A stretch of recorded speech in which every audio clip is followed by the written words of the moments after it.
আজকে আবারও আমার ৯ মাসের স্বাদের কিছু মুহূর্ত তোমাদের সঙ্গে শেয়ার করব। আসলে আমি ভেবেইছিলাম আমার এই স্বাদের মুহূর্তগুলো ছোট ছোট পার্ট করেই তোমাদের সঙ্গে শেয়ার করব।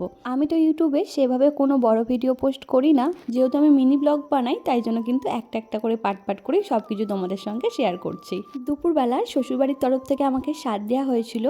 আর দেখো, এখানে কিন্তু আমার বোন সব কিছু সাজিয়ে গুছিয়ে থালাটা রেডি করে দিচ্ছিল।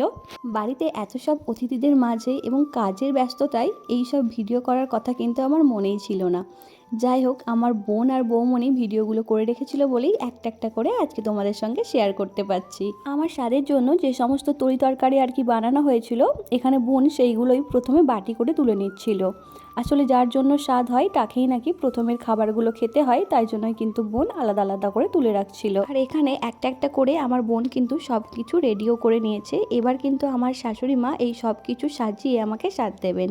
আজকের পুরো ভিডিওটাই একটু অন্য রকমের। তোমাদের যদি আমার এই ভিডিওটা ভালো লেগে থাকে তাহলে একটা লাইক করে পাশে থেকো। Tata, bye bye.